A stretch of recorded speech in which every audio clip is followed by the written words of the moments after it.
You've entered void of rules, a realm where normal constraints cease to exist. But beware, traveller, there is one rule here.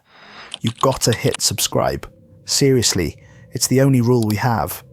We just reached 1,000 brave souls, and we're hunting for 9,000 more to complete our dark ritual. I mean, reach our next goal, so subscribe. Or don't. But remember, the void remembers those who defy the only rule. Now let's get into today's video. The GPS on my phone lost signal about 20 miles back, leaving me to navigate the winding back roads of rural Louisiana, using nothing but handwritten directions and dying daylight. Ancient cypress trees pressed in on both sides of the narrow gravel road, their twisted branches draped with Spanish moss that hung like funeral shrouds in the humid evening air. The deeper I drove into the bayou country, the more isolated I felt from civilization. I had left Baton Rouge 3 hours ago, my car packed with textbooks and overnight supplies, for what should have been a simple babysitting job. As a child development major at LSU, I needed the practical experience, and when Mrs. Thibodaux had called the university's placement service offering exceptional pay for a single overnight stay, I jumped at the opportunity. The drive was long, but the money would cover my textbooks for the entire semester.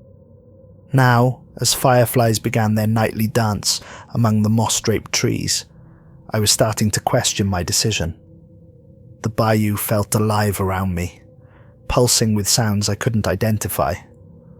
Somewhere in the distance, an alligator bellowed, a deep, rumbling call that seemed to vibrate through the ground itself. The Thibodaux estate finally came into view as I rounded a bend in the road. The Victorian mansion sat on thick cypress stilts about 8 feet off the ground, a necessary precaution in flood-prone Louisiana.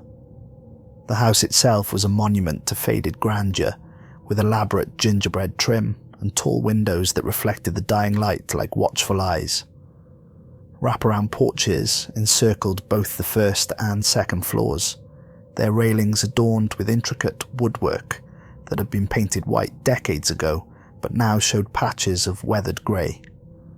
Spanish moss hung so thick from the surrounding oak trees that it created a natural canopy over the house, filtering the last rays of sunlight into an eerie green glow. The entire property felt suspended in time, as if the modern world had simply forgotten this place existed. I parked beside a rusted pickup trucks and climbed the wooden steps to the front porch, each board creaking under my weight. Before I could knock, the heavy oak door swung open to reveal Mrs. Thibodaux. She was a woman who had clearly once been beautiful, but grief had carved harsh lines around her eyes and mouth. Her auburn hair was streaked with premature grey and pulled back in a severe bun.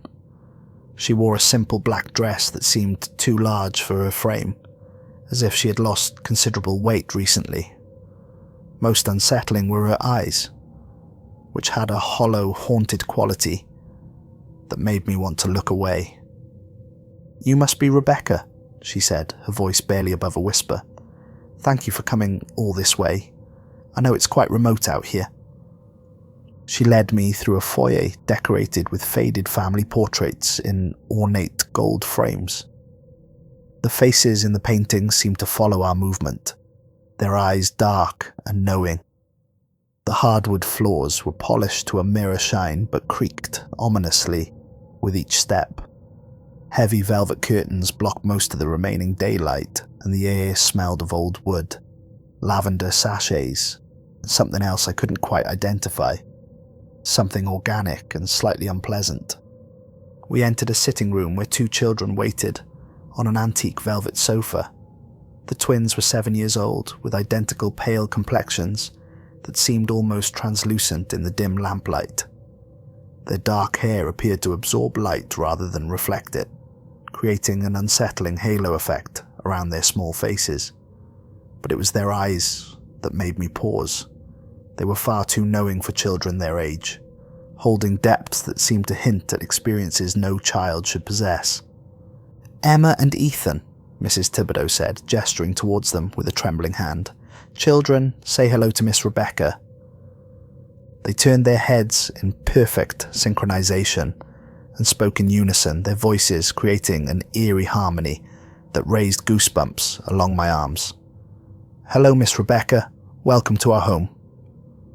I forced a smile, telling myself that twins often developed their own ways of communicating. "Hi there. I'm looking forward to spending the evening with you."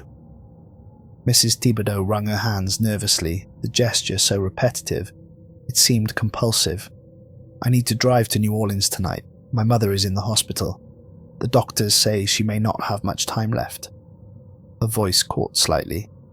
"I should be back by tomorrow evening, but I can't leave the children alone. Not after everything that's happened." She reached into her black leather purse with shaking hands and withdrew a folded piece of paper that looked like it had been handled many times. The edges were worn, and I could see evidence of tears that had been hastily wiped away. "There are rules," she said, her voice taking on an urgent, almost desperate quality. "You must follow them exactly, no exceptions, no matter what the children say or do, no matter how logical their requests might seem." I unfolded the paper, expecting typical babysitting instructions about bedtimes, emergency contacts, and dietary restrictions. Instead, I found a list handwritten in black ink, the letters precise but shaky, as if written by someone trying very hard to maintain control. "Only one twin may speak to you at a time. If both try to talk simultaneously, leave the room immediately. The twin who offers you food is lying. Never accept anything they give you. Between 9 p.m. and 6 a.m., only interact with the twin wearing blue pajamas.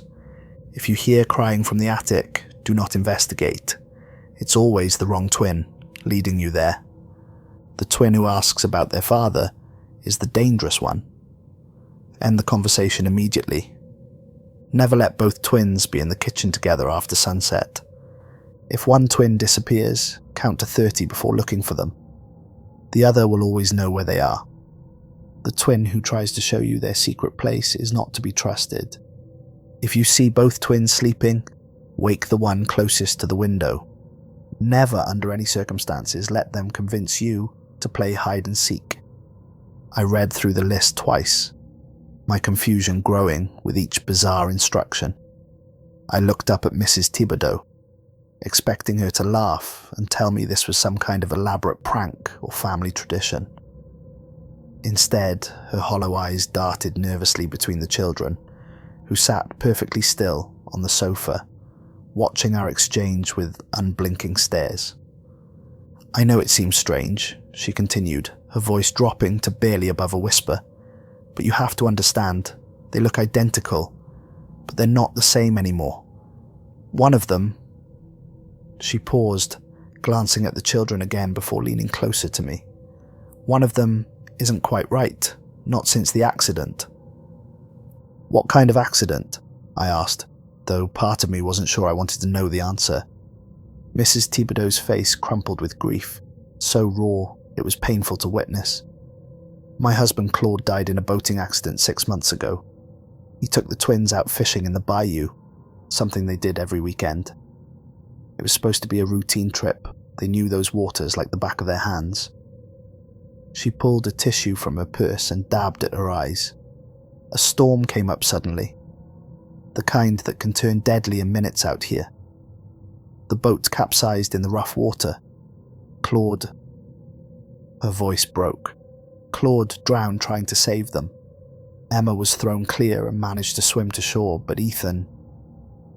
The twins continued to sit motionless, their expressions never changing as their mother recounted the tragedy.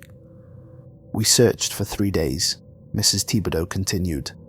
"The Coast Guard, local fishermen, volunteers, everyone looked for him. We dragged the bayou, checked every sandbar and marsh island for miles. Finally, we had to accept that he was gone too." Emma suddenly spoke up, her voice bright and cheerful, completely at odds with the somber conversation. "But I came back, didn't I, Mama? I walked right out of the bayou like nothing happened."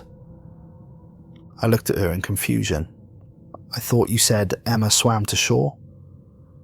Mrs. Thibodaux's face went even paler. That's what I meant to say. Sometimes I get confused about the details. It was very traumatic. But something in her expression suggested that there was more to the story. Something she wasn't willing to share with a stranger. Ethan spoke for the first time, his voice much quieter than his sister's. Mama gets upset when she talks about Daddy. We try not to make her sad. His words seemed innocent enough, but I noticed Mrs. Thibodaux flinch slightly when he spoke. The point is, she said, standing abruptly and grabbing her purse, they've been different since then. Difficult.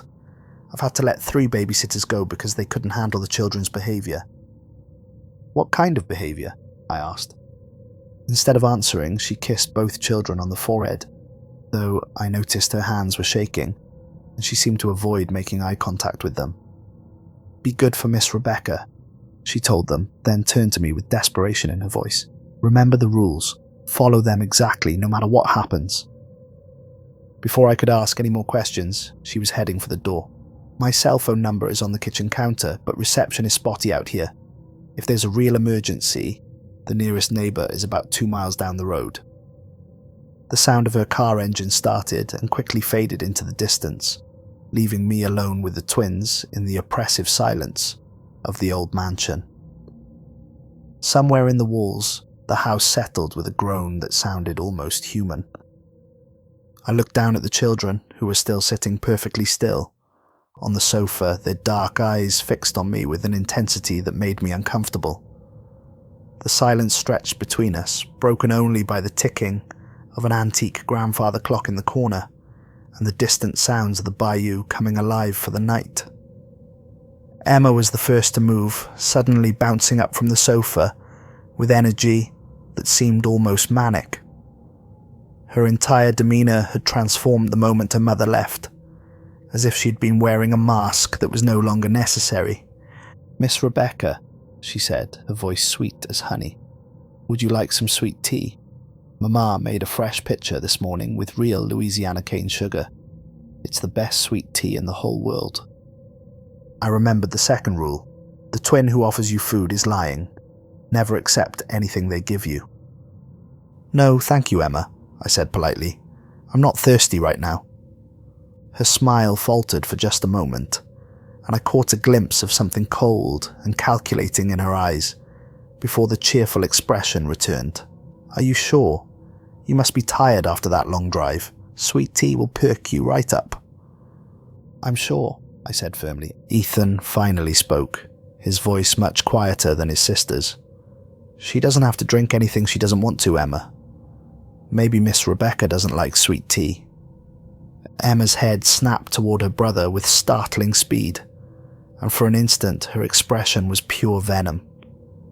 The transformation was so quick and so complete that I almost convinced myself I had imagined it.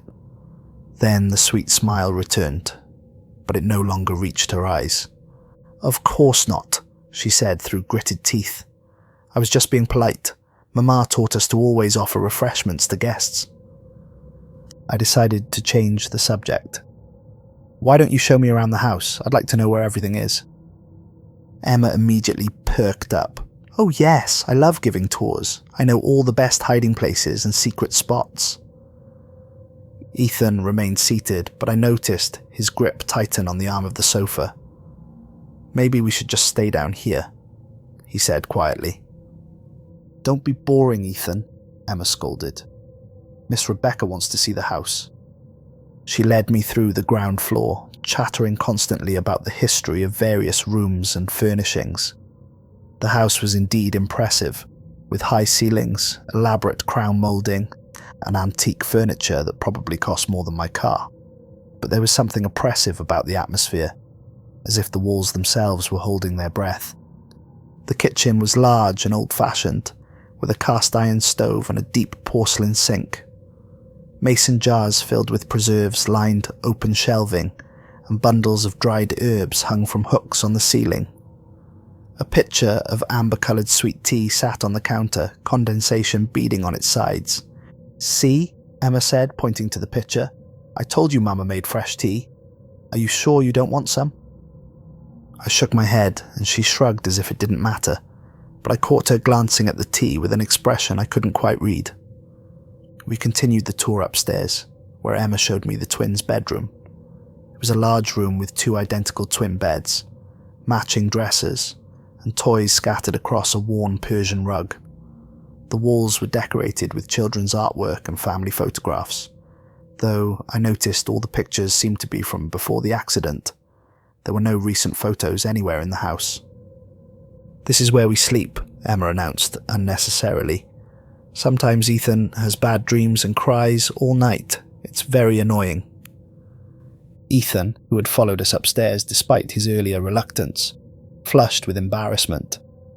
"I don't cry all night," he protested. "Yes, you do," Emma insisted. "You cry about Daddy and ask when he's coming home, even though we all know he's never coming back." The cruelty in her voice was shocking. Ethan's eyes filled with tears, but he blinked them back and turned away. "Emma," I said sharply, "that's not a kind way to talk to your brother." She looked at me with surprise, as if the concept of being kind to Ethan had never occurred to her. "I'm just telling the truth. Mama says we should always tell the truth." I spent the next hour observing the twins more carefully, trying to understand the dynamic Mrs. Thibodaux had warned me about. On the surface, they seemed like normal siblings with typical rivalry issues.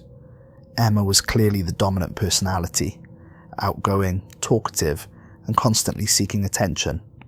She showed me her drawings, most of which were surprisingly sophisticated for a 7-year-old, but depicted disturbing scenes of storms, dark water, and figures that might have been people drowning.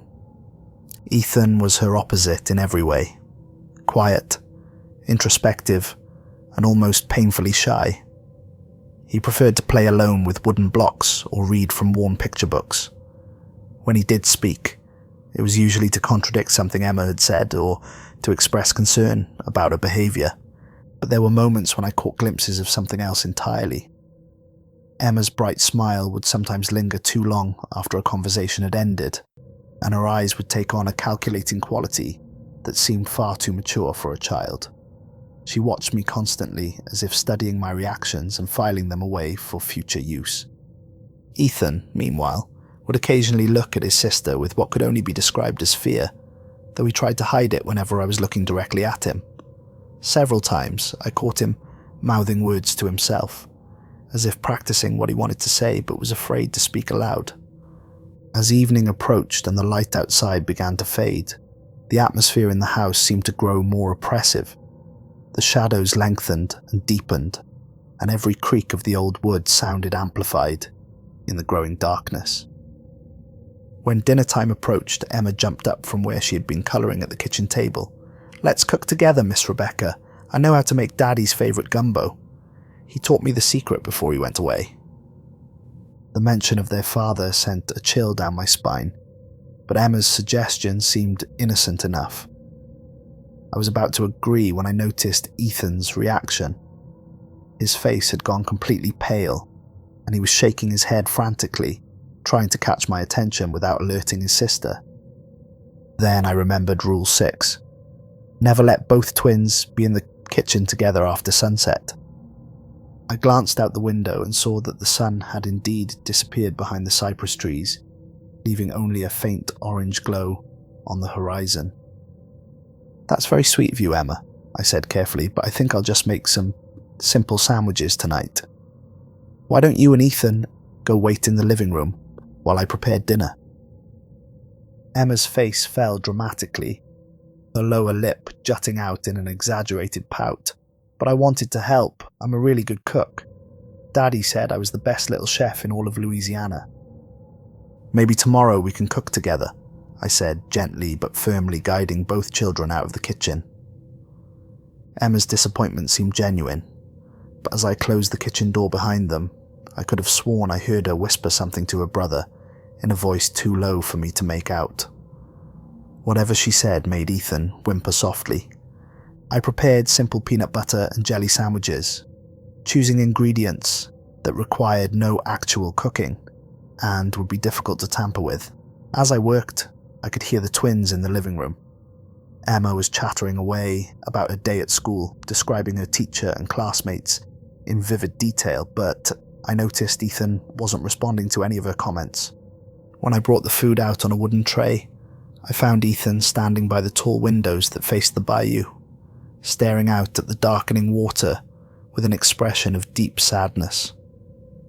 Emma was sprawled on the oriental rug, apparently unbothered by her brother's silence. "Everything okay, Ethan?" I asked, setting the tray on the coffee table. He started to turn toward me, his mouth opening as if to speak, but Emma interrupted before he could say a word.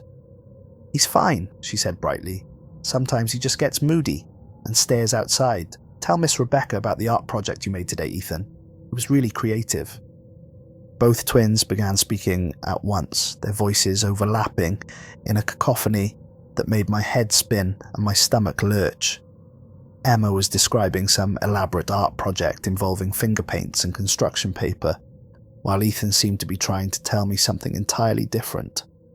Their words blended together into an incomprehensible jumble that grew louder and more frantic by the second.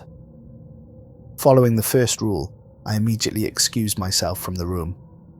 "I'll be right back," I called over their competing voices and hurried toward the bathroom.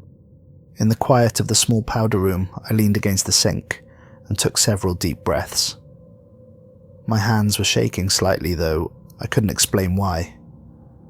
There was something deeply unsettling about the way the twins had spoken over each other, as if they were engaged in some kind of battle for my attention. When I returned to the living room a few minutes later, only Ethan remained at the small dining table where I had left the sandwiches. Emma was nowhere to be seen. "Where's your sister?" I asked, looking around the room. Ethan's voice was barely above a whisper. "She went upstairs. She gets really upset when she doesn't get her way." He looked up at me with eyes that seemed to hold far too much knowledge for a 7-year-old. "Emma's been different since Daddy went away. She says things that scare me sometimes." His words sent another chill through me. Was this an innocent observation from a grieving child, or was he violating Rule 5 by asking about his father? I couldn't tell if he was simply mentioning his dad in passing, or if this was the dangerous behaviour Mrs. Thibodaux had warned me about. "What kind of things does she say?" I asked carefully. Ethan glanced towards the staircase as if making sure his sister wasn't listening. "She talks about the accident sometimes. She says she remembers things that happened after Daddy went in the water, but she shouldn't remember those things because she was unconscious when they pulled her out." Before I could ask what he meant, we heard the sound of footsteps on the stairs. Emma appeared in the doorway, her earlier upset apparently forgotten. She had changed into a pink nightgown and was carrying a worn stuffed rabbit. "I decided to get ready for bed early," she announced. "Can we watch a movie before bedtime?" We settled in to watch an old Disney film on the vintage television set, but I found it difficult to concentrate on the cartoon characters. Instead, I kept watching the twins out of the corner of my eye. Emma seemed genuinely engrossed in the movie, laughing at all the appropriate moments and singing along with the musical numbers. But Ethan sat stiffly beside me, his attention focused more on his sister than on the screen. Around 8 o'clock, as the movie was reaching its climax, I heard the sound of sobbing from somewhere upstairs. It was heart-wrenching, the kind of desperate crying that only comes from true anguish and despair. The sound seemed to be coming from directly above us, possibly from the attic area. Emma was on her feet immediately, tears welling up in her dark eyes. "Miss Rebecca," she said, her voice trembling with apparent concern. "That's Ethan crying up in the attic. He goes up there sometimes when he misses Daddy too much. He must be scared up there all alone in the dark." I looked at Ethan, who was sitting right beside me on the couch, his face pale with what looked like genuine terror. The crying continued from above us, but Ethan's mouth wasn't moving, and there was no way he could have produced those sounds from where he sat. Emma tugged at my sleeve with increasing urgency. "Please, Miss Rebecca, you have to help him. He gets so scared up there, and sometimes he hurts himself when he's upset. I can show you where the attic stairs are." Rule 4 blazed in my mind like a neon warning sign. If you hear crying from the attic, do not investigate. It's always the wrong twin leading you there. "Let's just keep watching the movie," I said, pulling Ethan closer to me on the couch. "Sometimes old houses make strange noises. It's probably just the wind." Emma's tears stopped flowing as abruptly as if someone had turned off a faucet. For just a moment, her expression shifted to something cold and calculating, her eyes narrowing as she studied my face. Then, the mask of childish concern slipped back into place. "But it's definitely Ethan crying," she insisted. "I know my brother's voice. Don't you think we should at least check on him?" The crying from above grew louder and more desperate, but I kept my eyes fixed on Ethan, who was trembling beside me. "We're staying right here," I said firmly. Emma's mouth tightened into a thin line of frustration, but she returned to her spot on the floor. However, I noticed she kept glancing toward the ceiling, and occasionally I caught her smiling slightly when she thought I wasn't looking. The crying continued for another 10 minutes before gradually fading away into silence. At 9 o'clock sharp, I announced it was time for bed. Both twins trudged upstairs to their shared bedroom, and I followed to help them get ready for the night.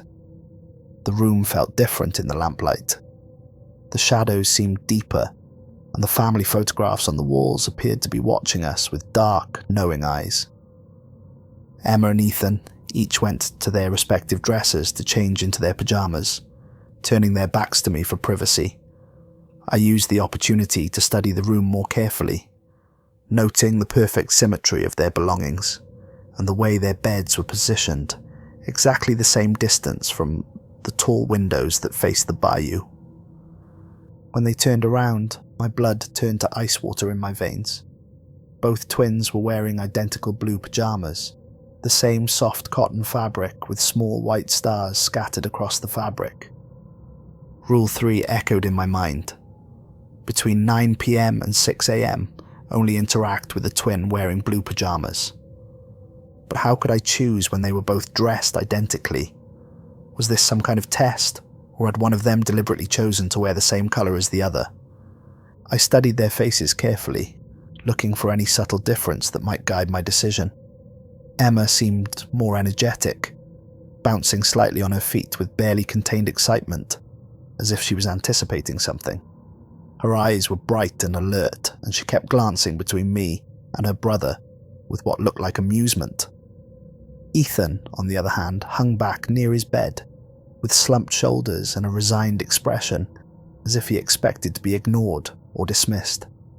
There was something in his posture that spoke of quiet acceptance, a kind of sadness that seemed to emanate from deep within. Something about his demeanour, that quiet resignation combined with an underlying hopefulness, made my decision for me. I addressed only Ethan. "Would you like me to read you a bedtime story?" Emma's face transformed instantly, her expression shifting from anticipation to dark anger before she managed to school her features into a petulant pout. "I want a story too," she said, her voice taking on a whining quality. "Maybe tomorrow night," I told her, keeping my eyes focused solely on Ethan. "Tonight is Ethan's turn." He nodded gratefully and climbed into his narrow bed, pulling the covers up to his chin. As I settled into the wooden chair between their beds and reached for a warm book of fairy tales from the nightstand, Emma got into her own bed but continued to stare at us with barely concealed resentment. I opened the book to The Three Little Pigs and began reading in a soft, soothing voice. Ethan listened with rapt attention, his dark eyes never leaving my face, as if my words were a lifeline in stormy waters. The familiar story seemed to calm him, and gradually the tension in his small shoulders began to ease. I had just reached the part where the wolf was huffing and puffing at the brick house when Emma suddenly sat bolt upright in her bed. "Miss Rebecca," she said, her voice dripping with false sweetness, "do you want to see something really special? I found Daddy's secret hiding place in the basement, where he used to keep all his important things." Rule 8 flashed through my mind like a lightning bolt. The twin who tries to show you their secret place is not to be trusted. I continued reading to Ethan, completely ignoring Emma's invitation, but she wasn't deterred by my lack of response. She climbed out of bed, and padded over to us on bare feet that made no sound on the old wooden floor. "It's really cool down there, Miss Rebecca." There were old photographs of when Mama and Daddy were young and first got married, and I found Daddy's special boat keys, the ones to his fishing boat. He had a secret hiding spot behind the old water heater where he kept things he didn't want anyone else to find. Ethan's hand shot out from under his covers and grabbed my arm with both of his small hands, his fingers digging into my skin with surprising strength. "Don't go," he whispered urgently, his voice filled with genuine terror. "Please don't go with her, Miss Rebecca. Something bad will happen if you do." Emma's expression underwent another dramatic transformation, the mask of childhood innocence slipping away completely to reveal something cold and ancient lurking underneath. Her features seemed to sharpen somehow, her eyes becoming too bright and knowing for any 7-year-old child. "Ethan's just jealous because Daddy always loved me more," she said, her voice taking on a sing-song quality that raised the hair on the back of my neck. "Right before the accident happened, Daddy told me a special secret about what really lives deep in the bayou. He said there are things in the dark water that most people can't see, things that—" "Time for sleep," I interrupted loudly, slamming the fairy tale book shut with enough force that both children jumped. Emma had mentioned their father, clearly triggering Rule 5. I stood up quickly from the chair, but Emma stepped directly into my path, blocking the doorway with her small frame. "You can't leave yet," she said, and her voice was completely different now, deeper, older, with harmonics that no human throat should be able to produce. "The game isn't over, Miss Rebecca. We haven't finished playing." Ethan jumped out of his bed with desperate speed, terror written across every line of his small face. "Run, Miss Rebecca," he shouted. "She's not really my sister anymore. She's something else, something that came back from the water instead of Emma." Emma turned toward her brother with inhuman speed, her movements too fluid and precise for a child. They collided in the center of the room in a tangle of limbs and pajamas, but there was something wrong with the way they moved together, as if they were dancing to music only they could hear. In the chaos of their struggle, I bolted from the room and ran down the hallway as fast as my legs could carry me, my heart hammering against my ribs like a trapped bird. Behind me, I could hear sounds that didn't quite seem human. Growling, hissing, and something that might have been laughter, if laughter could sound hungry. I reached the bathroom at the end of the hall and threw myself inside, turning the old-fashioned key in the lock with trembling fingers. The sounds from the bedroom stopped abruptly, leaving the house wrapped in a silence that felt thick and oppressive. I leaned against the door, trying to catch my breath and make sense of what I had just witnessed.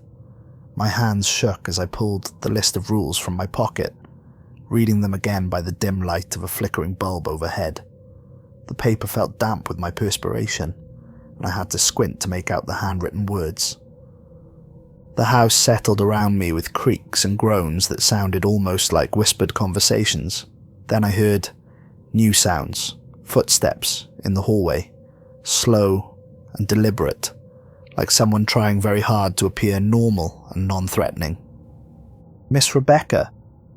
The voice was Emma's, but pitched perfectly to sound concerned and apologetic. "I'm so sorry I scared you. I was just pretending to be mean.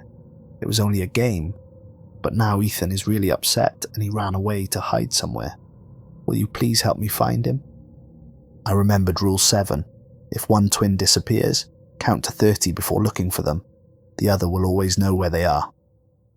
I began counting silently in my head while Emma continued her performance outside the bathroom door. Her voice was absolutely perfect, exactly what you would expect from a worried sister seeking help from an adult. "He likes to hide in Daddy's old study downstairs when he gets really scared," she continued, her tone becoming more urgent. "But it's so dark down there, and there are lots of spider webs and creepy crawly things. I'm too scared to go down there by myself. I really need a grown-up to help me find him." Her performance was flawless, hitting every note of childhood vulnerability and concern. If I hadn't witnessed her previous transformation, I might have been completely convinced by her act. When I reached 30 in my count, I slowly unlocked the bathroom door and opened it just a crack. Emma stood in the hallway, illuminated by moonlight streaming through a tall window at the far end. But something was fundamentally wrong with her appearance. Her features seemed somehow sharper than they had been before, her cheekbones more pronounced and her jaw more angular. Her eyes reflected the moonlight like an animal's, and her smile stretched wider than any human mouth should be able to manage. "Where exactly is Ethan?" I asked, my voice barely steady. She pointed towards the staircase with one pale finger. "In Daddy's study. Just like I told you. He's hiding behind the big wooden desk, where he always goes when he's scared. He's waiting for you to come find him." According to Rule 7, I should trust that she knew where her brother was, but every instinct I possessed screamed that this was an elaborate trap. Still, if Ethan was truly in danger, I had no choice but to investigate. I followed Emma downstairs, noting how she seemed to glide rather than walk, her feet making no sound whatsoever on the creaking wooden steps. The house felt different at night, larger somehow with deeper shadows that seemed to move independently of any light source. The study was exactly as Emma had described. A small, cramped room filled with dusty books, yellowed papers, and the musty smell of old leather and forgotten dreams. A large wooden desk dominated the center of the space, its surface covered with maritime charts and fishing magazines. Behind the desk, I found Ethan huddled on the floor, like a frightened animal, his blue pajamas wrinkled and his dark hair disheveled. "Thank goodness you're safe," I said, kneeling beside him and placing a comforting hand on his shoulder. But when Ethan looked up at me, his eyes were filled with a terror so profound it made my stomach clench. "She's not my sister anymore, Miss Rebecca," he sobbed, his voice broken and desperate. "Emma drowned in the accident. Just like Daddy. What came back 3 days later, what walked out of the bayou wearing her face, that's not Emma. It's something else, something hungry and cold that learned how to pretend to be human." I heard footsteps in the doorway and turned to see Emma standing there, her head tilted at an unnatural angle. The pretense of being a normal child had been completely abandoned. She stood perfectly motionless, her eyes reflecting light that wasn't there, and that impossible smile stretching her face into a grotesque mask. "Found you both," she said in a sing-song voice, clapping her hands together with sharp, rhythmic sounds. "Now we can all play together properly. I know the most wonderful game, one that Daddy and I played right before he learned how to breathe underwater." "No games," I said firmly, moving to place my body between Emma and Ethan. "It's late, and everyone needs to go to sleep." Emma's smile faded slightly, replaced by an expression of predatory calculation. "Oh, but this game is very special," she said, taking a step into the room. "It's called hide and seek, and it's the only game that really matters. Daddy thought he was good at hiding, but I found him anyway. He's still playing, even now." Rule 10 burned in my mind like a brand. Never, under any circumstances, let them convince you to play hide and seek. "Absolutely not," I stated with as much authority as I could muster. "No hide and seek, no games at all." Emma's expression shifted again, the last vestiges of childhood dropping away to reveal something that belonged in nightmares rather than a little girl's face.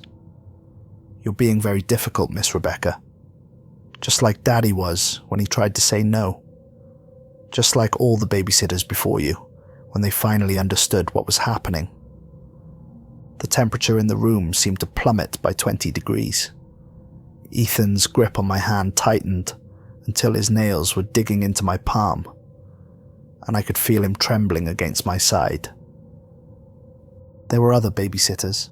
I asked, though I wasn't sure I wanted to hear the answer. Emma's laugh was like breaking glass.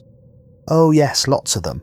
Mama keeps calling the agency, and they keep sending new ones, but they never stay very long once they figure out the rules. aren't meant to protect them. "We need to get out of here," Ethan whispered urgently, tugging at my sleeve. I helped him to his feet, keeping my eyes fixed on Emma as we began moving toward the door. But she made no effort to step aside. Instead, she seemed to be growing larger somehow, her shadow stretching across the walls in ways that defied the position of the single lamp illuminating the room.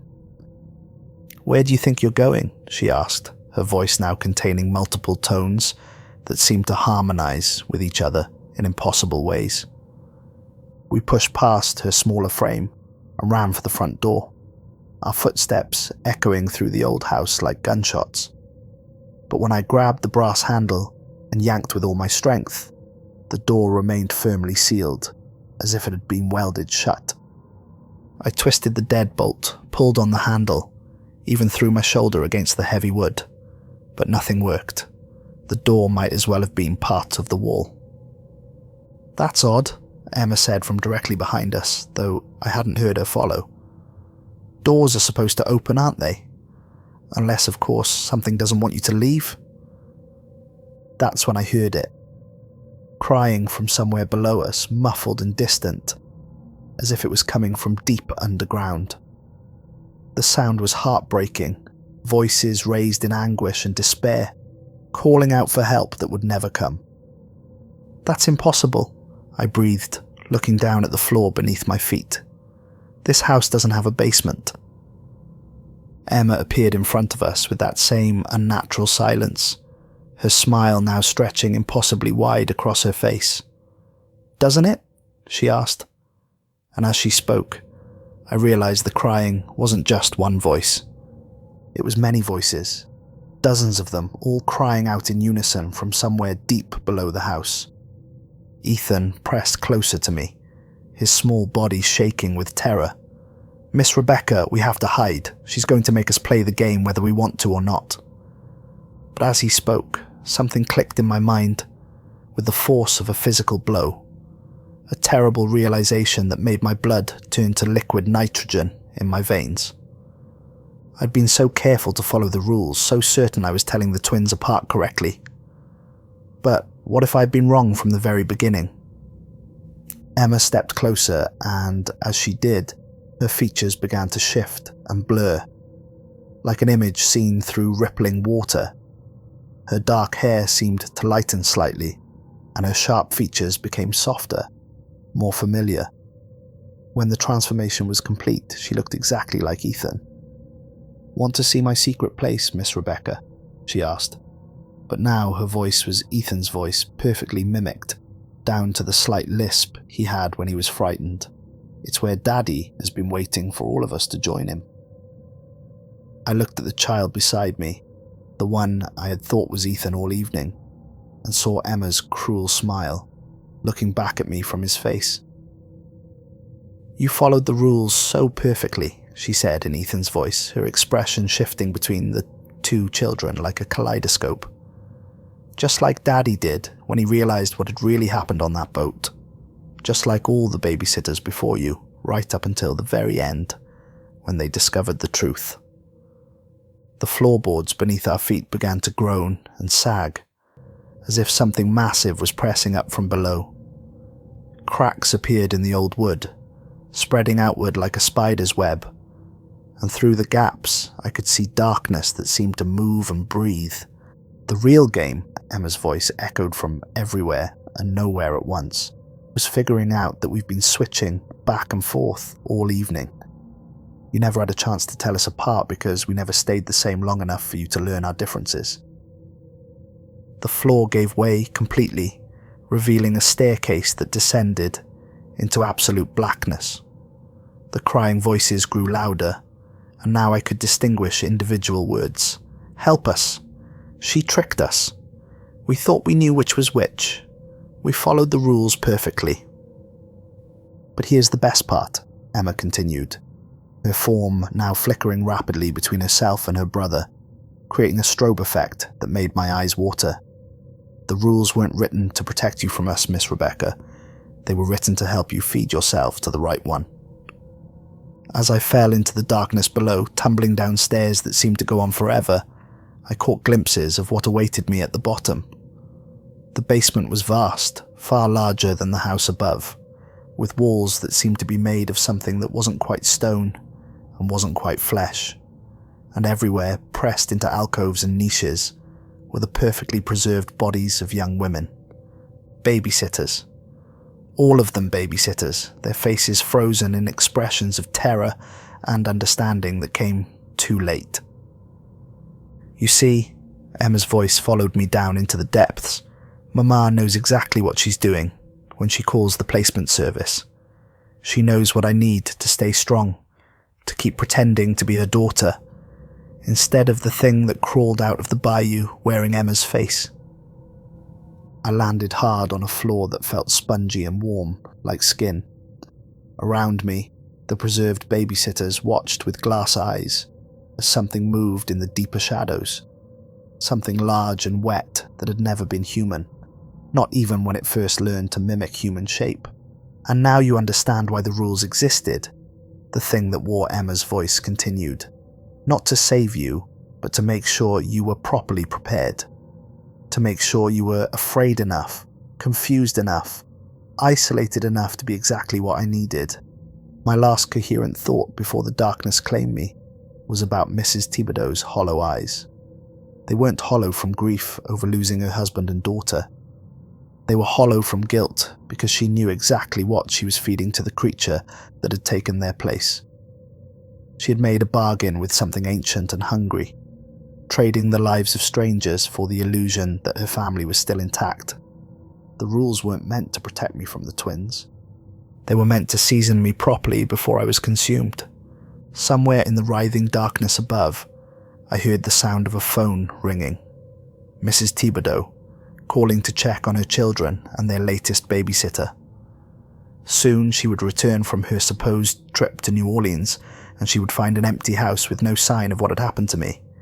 Then she would call the placement service again, her voice shaking with false grief, as she explained that yet another babysitter had simply vanished in the night. She would request someone new, someone young and inexperienced, who wouldn't ask too many questions about the remote location or the strange rules, and the cycle would begin again. Because the thing in the bayou was always hungry, and Mrs. Thibodaux would do anything, sacrifice anyone, to keep the illusion alive that her real children might somehow still be coming home. As consciousness faded, I became aware of other voices in the darkness around me, not crying now, but whispering. The voices of all the babysitters who had come before, warning about rules that seemed protective, but were actually instructions for preparation. "Rule 11, they whispered in unison, their voices like wind through Spanish moss. The one they never write down. There is no escape once you understand that the parents always know. They always know what they're feeding to the thing that wears their children's faces."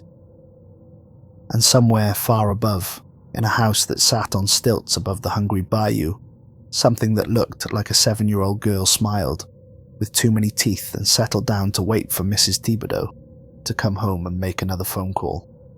The game would begin again soon enough. It always did. Because in the deepest parts of Louisiana, where the cypress trees grow thick and the water runs black, there are things that never die. They just learn new ways to hunt, new faces to wear, and new rules to teach the living. Rules that sound like protection but taste like prey. Rules that promise safety but deliver only darkness. Rules that make perfect sense until the moment you realize you've been following a recipe for your own destruction.